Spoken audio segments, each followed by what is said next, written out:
Selamat datang kembali di kanal kami, Balige Academy, sebuah kanal dari kota Balige yang akan tetap membahas seputar permasalahan pemrograman dan matematika terapan. Pada tutorial keempat ini dalam proyek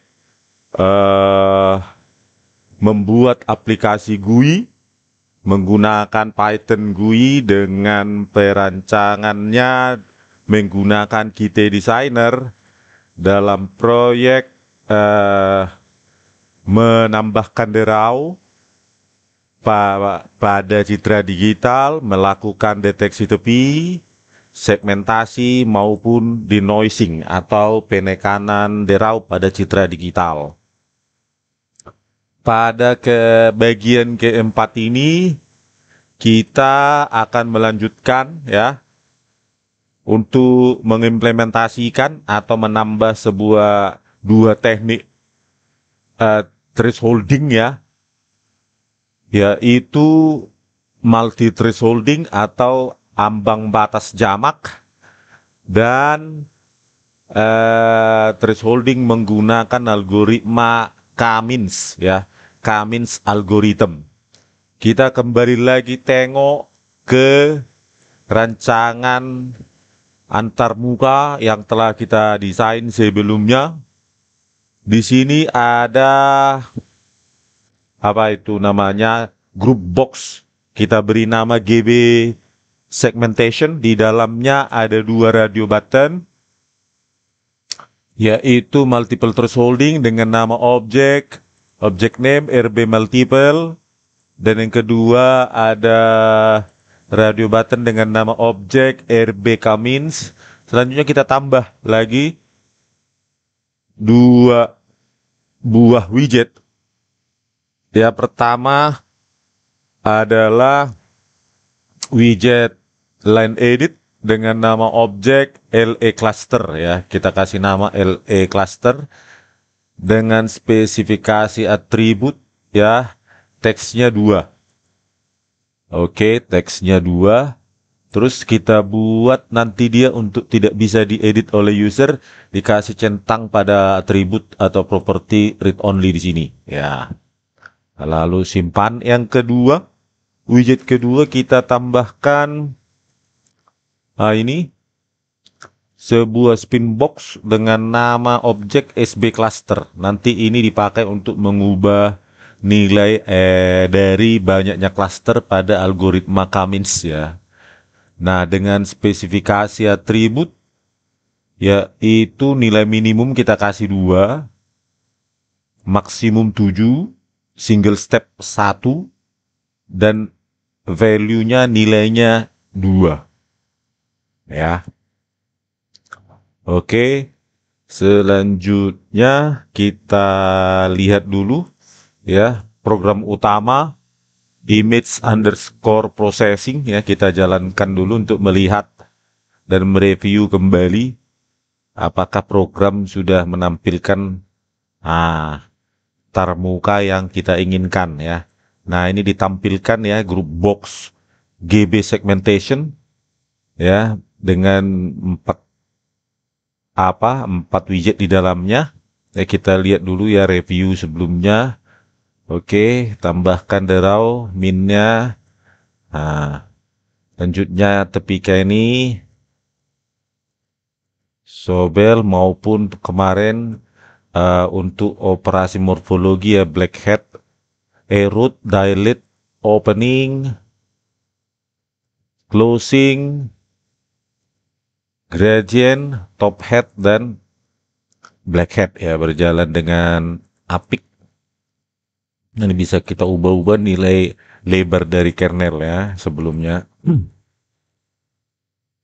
Oke, kita lanjutkan sekarang untuk memprogram sehingga dapat dilakukan segmentasi terhadap citra digital menggunakan algoritma multiple thresholding ya, atau ambang batas jamak dengan algoritma K-means algorithm. Ya, oke. Seperti biasa kita tambahkan metode ya untuk mengimplementasikan. Pertama adalah multiple thresholding dulu ya.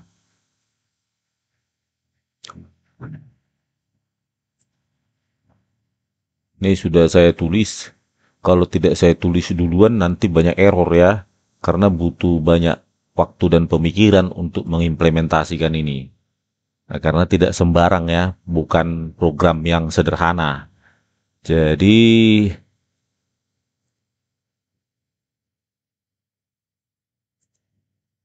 ya ini kita definisikan ya sebuah metode. Saya taruh di atas saja biar gampang. Ini metode dengan kita namai multiple trace ya, underscore trace. Masukannya adalah citra masukan IMG. Nah, sebelum kita lakukan thresholding, kita susun dulu, kita reshape ya, atau kita bangun ulang sehingga citra masukan itu berukuran ini tinggi kali lebar ya. Tinggi kali lebar. Jadi disusun menjadi satu dimensi. Misalnya berukuran 256 citranya dikali 256, maka IMG trace itu disusun menjadi 1 dikali 256 kali 256 ya.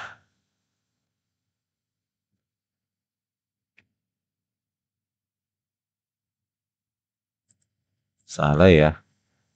Kok kali? Bentang ya, asterix 256. Jadi dia ukurannya menjadi dalam bentuk array 1 dikali 1 dengan baris 1 kolom 14.000. Oh, salah.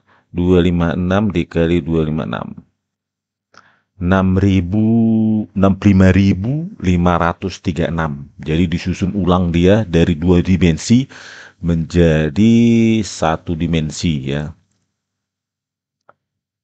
Ya, selanjutnya di sini dibuat thresholding. Jika nilai dari IMG trace itu lebih kecil dari 64 ya nilai intensitasnya, maka dia dibulatkan atau diberikan nilai 0. Jika nilai intensitas lebih kecil dari 128 dan lebih besar sama dengan 64, maka dikasih nilai 64. Ya, ini contoh saja ya. Anda bisa mengubah ini ya, nilai ini masing-masing tergantung kebutuhan Anda. Selanjutnya jika nilai pikselnya atau intensitasnya ya dari sini ya, dari ini itu lebih kecil dari 192 dan lebih besar sama dengan 128, maka kita beri nilai 128. Jika lebih besar dari 192, kita bulatkan ke atas menjadi putih, menjadi bernilai 255 ya. Selanjutnya, setelah ini dilakukan ambang batas jamak, disusun lagi dia dalam bentuk 2 dimensi. Ia membaca tinggi dan lebar, disusun menggunakan metode reshape ya. Selanjutnya, nilai setiap pikselnya itu dikonversi menjadi tipe data unsigned integer 8 bit dari pustaka NumPy ya. np.uint 8 unsigned integer 8 ya. Selanjutnya dikasih nilai balik hasil dari ambang batas tersebut. Oke, selanjutnya kita akan mendefinisikan untuk algoritma Cummins ya. Cummins ya, kita kasih nama Cummins underscore segmentasi dengan masukan citra masukan, n cluster itu banyak klasternya yang akan dihasilkan. Oke, setelah itu kita definisikan sebuah matriks ya dengan ukuran sama dengan IMG, tapi diberikan nilai 0 semua ya dari pustaka NumPy. Selanjutnya setiap elemen itu diberikan dikonversi nilainya menjadi floating point ya, pecahan 32 bit. Nah, selanjutnya ditata menjadi IMGN ini ditata menjadi satu dimensi untuk tiap kanal. Nah, ini jumlah kanalnya. Nah, ini tinggi, ini lebar. Ya, jadi untuk setiap kanal, misalnya kanal pertama itu 0 misalnya di sini ya, maka dia adalah sebuah eh, apa namanya, sebuah data satu dimensi. Jadi jika 3 kanal, jadi nanti ini adalah 3 buah data satu dimensi dengan masing-masing ukuran.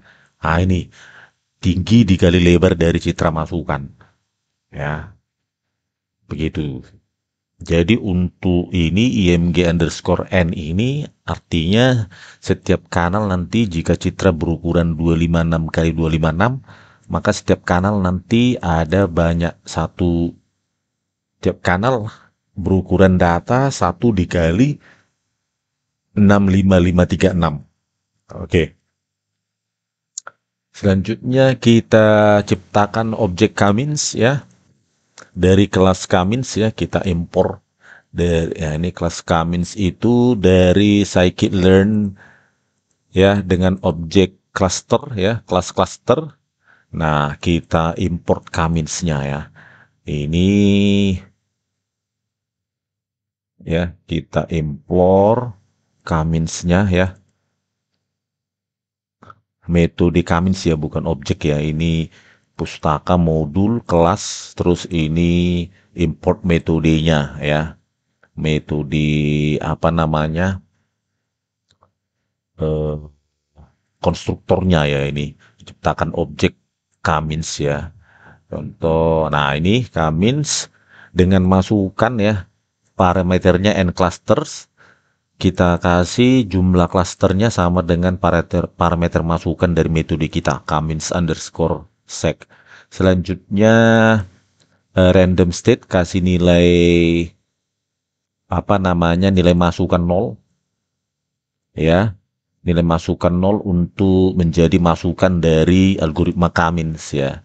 Selanjutnya dilatih ya, dot fit itu dilakukan pelatihan terhadap apa namanya, model Kamins. Nah, masukannya adalah IMGN tadi yang telah kita receive dari IMG ya. Nah, ini selanjutnya kita buat, nah ini Kamins dari objek yang dihasilkan ini ya. Dari metode ini Kamins itu dipanggil metodenya, setiap objek dari Kamins nanti memiliki metode cluster underscore centers underscore. Nah, ini Kamins label. Jadi nanti labelnya adalah dari nama label dari hasil klasterisasi tersebut. Misalnya jumlah klaster 3, maka labelnya 012 seperti itu. Jadi kalau klasternya 5, ada labelnya 01234. Selanjutnya hasilnya ini kita reshape ya menjadi kebentuk awal. Kebentuk awal jadi tinggi, lebar, dan dimensi. Soalnya dinormalisasi karena IMG_sec ini nilainya dalam rentang 0 sampai 1, maka kita normalisasi menjadi ke bentuk semula, ke nilai semula menjadi dalam rentang 0,255 ya, dengan ukuran sama D-type destination maupun source ya. Jadi ini source, ini destination ya. Nah, itu ukurannya harus sama. Selanjutnya hasilnya itu dikonversi tipe datanya karena bisa saja pecahan ya. Misalnya 255,7, nah itu dibulatkan sehingga kita harus perlu konversi dia hasil IMG_sec ini menjadi tipe data unsigned integer agar bisa ditampilkan dalam widget label nanti. Ya, begitu kira-kira logika. Begitulah kira-kira logika pemrogramannya ya. Ya, jadi kalau ini telah kita sekaligus ya di sini itu mensegmentasi menggunakan Kamins ya. Ini karena metode bawaan atau yang telah didefinisikan dari modul sklearn ya.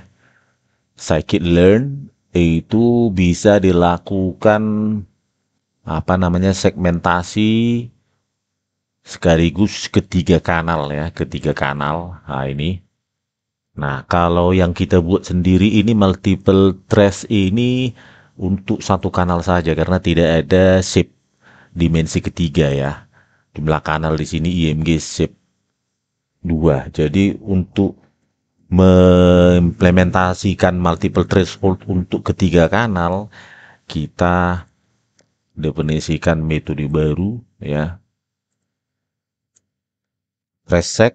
Jadi di sini jika kanalnya 2 maka panggil saja multiple trace ini. Tapi jika dia tidak 2 artinya 3 maka dilakukan ambang batas jamak untuk ketiga kanal ini. Ya, selanjutnya dinormalisasi hasilnya menjadi 0 dan 255 ya, D type -1 selanjutnya dikonversi menjadi tipe data unsigned integer 8 bit ya. Selanjutnya kita melakukan pembacaan pilihan ya dari user ya, pilihan user terhadap salah satu dari radio button ya yang ada pada grup box segmentation ini ya. Nah, ini RB multiple dan RB Kamins ya. Nah, itu. Nah, di sini dibaca.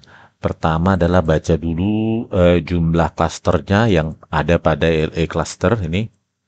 Selanjutnya di dibaca apakah derau itu citra itu berderak atau tidak dengan memanggil choose underscore noise yang sebelumnya telah kita lakukan pada part 2 ya. Terus, nah ini dibaca jika RB multiple yang diklik oleh user, maka keluarannya nanti dia akan memanggil eh, metode tracecheck ini ya, yang mengimplementasikan multiple threshold atau ambang batas jamak. Jika RB Kamins yang diklik atau dicek ya, maka dia akan memanggil metode Kamins dengan masukan noisy ya. Nah, di sini noisy itu hasil dari pemanggilan metode choose noise ya. Ini bisa bernoise atau tidak tergantung dari ketika Anda menggeser tadi ya. Apakah user memilih min variance atau peak tadi. Oke, selanjutnya di keluarannya ya. Selanjutnya dipanggil sec output. Ya, sec output dengan masukan output. Nah, ini belum kita definisikan di sini pasti bagaimana menampilkan pemetaan pixel dan menampilkan pixel tersebut pada label widget ya, sec output dan nah ini dia. Nah, ini ya sec output itu ya kan parameter masukannya output dihitung dulu shape-nya ya, dimensinya height, width, channel. Setelah itu ini 3 ganti ya channel. Selanjutnya oke diubah karena hasil dari komputasi itu adalah kanal BGR, maka kita ubah menjadi ruang warna RGB ya dengan konstanta ini CP2 color underscore BGR to RGB. Setelah itu seperti biasa kita petakan dan nilai-nilai pixelnya menggunakan key image. Selanjutnya dipanggil menggunakan pustaka Keypixmax. Selanjutnya hasil pixmapnya itu dipakai untuk menampilkan citra berikut dengan histogramnya ya. Histogram hasil dari output ini, hasil dari segmentasi.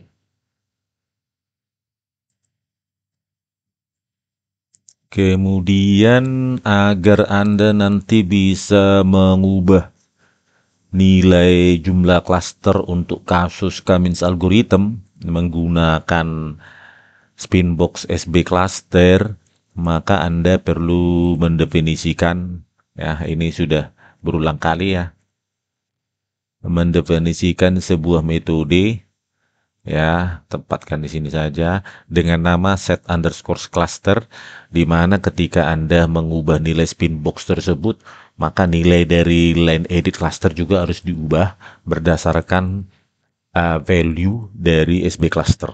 Selanjutnya RB Cummins itu dicentang secara programmatically ya, secara program. Selanjutnya dipanggil metode RB state. RB state tadi ini. Nah, jadi ketika Spinbox itu user mengubahnya, maka otomatis dia RB Cummins itu yang dicentang, sehingga yang dijalankan adalah blok diagram ini ya. Nah, ini pada RB state.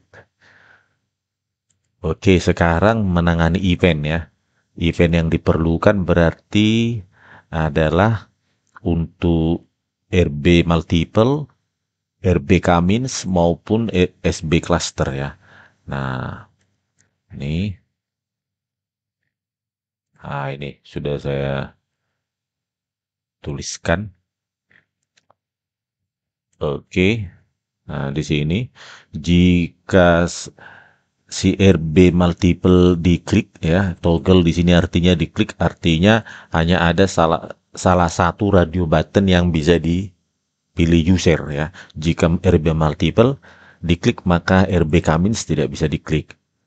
Ya, begitu juga dengan sebaliknya, maka yang posisi dipilih user itu tidak bisa sekaligus dua.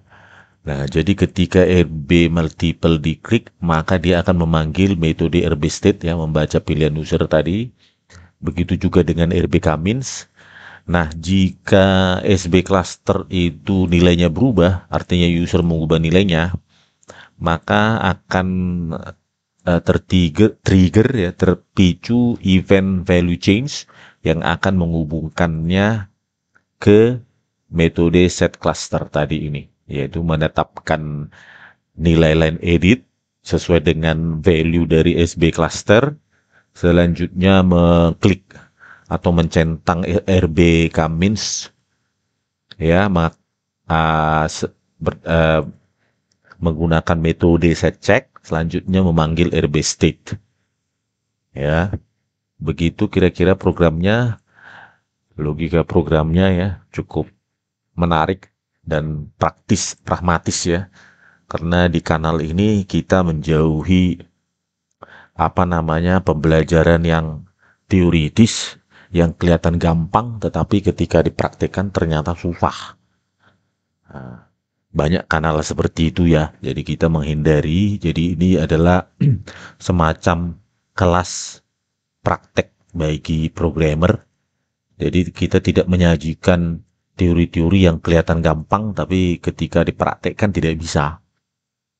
Ya, itu banyak sekali seperti itu. Ya, kita tidak menganut aliran semacam itu. Ya, jadi kita menyajikan apa adanya, bahwa pemrograman atau sebagai programmer itu memang susah.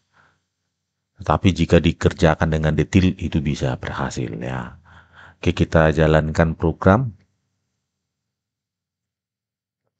Nah, Anda pilih salah satu citra digital. Selanjutnya Anda bisa mengubah ini ya. Nah, tapi nanti dulu ya. Selanjutnya Anda pilih multiple thresholding. Nah, ini dia.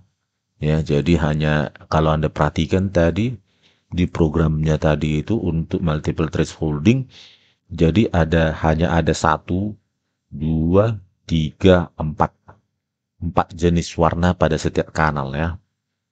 Jadi nilainya 0 hitam, ini agak keabuan, lebih terang, dan ini sangat terang. Jadi jika dikombinasikan ketiga kanal tercipta warna-warna ini ya. Jadi hanya ada 4 jenis warna di sini ya, sesuai dengan metode yang kita definisikan ini. 4 jenis warna. Anda bisa menambahkan ini menjadi 5 atau 3 atau 2 bisa juga ya.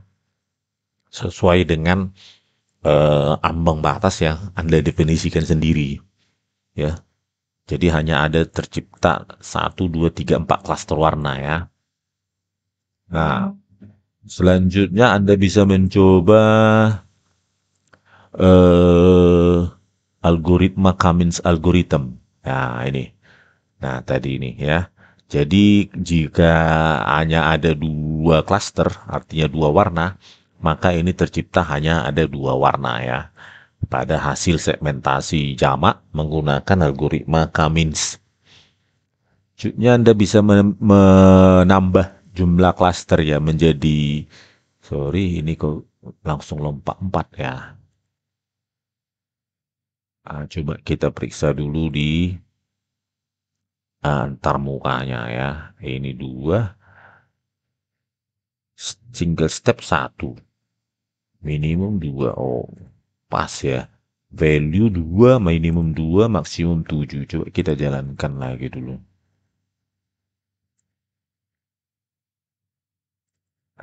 Ya, ini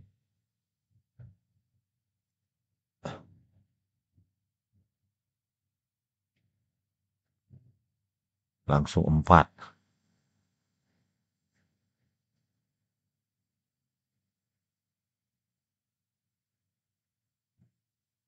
6 ya, langsung 6. Selanjutnya itu maksimum 7 ya, 7 warna. Coba kita turunkan lagi.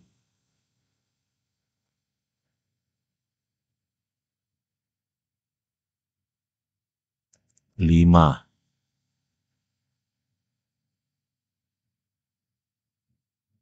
Oke, ternyata ketika turun juga 2 ya. Jadi ini nanti kita perbaiki dulu. Bentar, saya perbaiki dulu. Iya, setelah diperiksa ulang ternyata tidak ada error ya. Hanya perlu dijalankan kembali programnya ya untuk mengkalibrasi mungkin tadi ya kita lihat ya.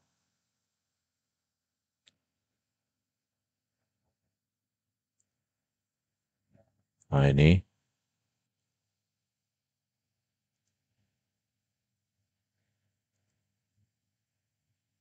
ya tidak ada kesalahan ketika kita jalankan kembali ya pertambahannya itu mungkin karena butuh komputasi jadi pertambahannya terlalu banyak mengklik ya di sini ya.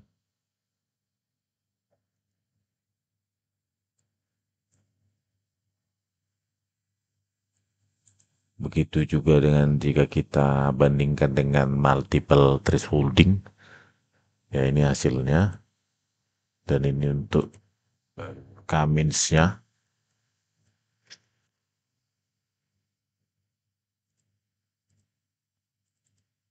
Kita coba untuk citra lain ya. Perhatikan di sini. Jika kita tambah min dan varian, apa hasilnya untuk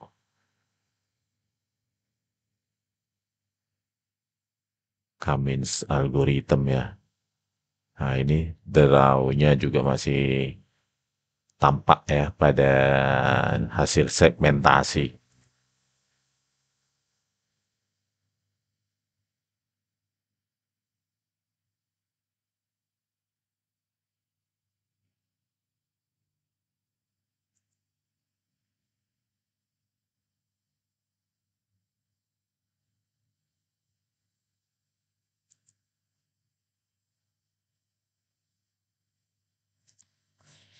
Ya, demikian dulu tutorial pada part 4 ini. Semoga Anda mendapatkan keahlian dan pemahaman praktis untuk mengimplementasikan multiple thresholding dan Cummins algorithm terhadap citra digital ya, dan memanfaatkan Python GUI. Oke, sampai jumpa pada part selanjutnya. Terima kasih. Horas.